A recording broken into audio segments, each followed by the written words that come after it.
শ্রেণী ভারতের সঙ্গে একটা যুদ্ধ হবে, রাসূল বলেছেন। হিন্দুস্তানের সঙ্গে একটা লড়াই হবে। ওই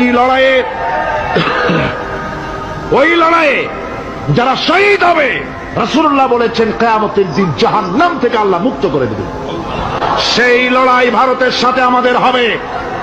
ওই লড়াই যেদিন বাঁধবে, বাংলাদেশের সেনাবাহিনী, এয়ারফোর্স, ল্যান্ড ফোর্স, পুলিশ শুধু এরাই যুদ্ধ করবে না, বাংলাদেশের 12 কোটি তৌহিদি জনতা শহীদ তিতুমীরের বাস হাতে নিয়ে ভারতকে পিটিয়ে ঠান্ডা করবে ইনশাআল্লাহ।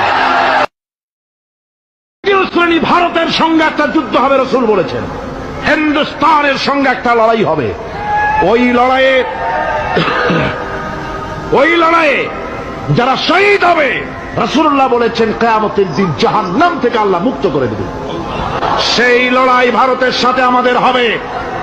ওই লড়াই যেদিন বাঁধবে, বাংলাদেশের সেনাবাহিনী, এয়ারফোর্স, ল্যান্ড ফোর্স, পুলিশ শুধু এরাই যুদ্ধ করবে না, বাংলাদেশের 12 কোটি তৌহিদি জনতা শহীদ তিতুমীরের বাস হাতে নিয়ে ভারতকে পিটিয়ে ঠান্ডা করবে ইনশাআল্লাহ।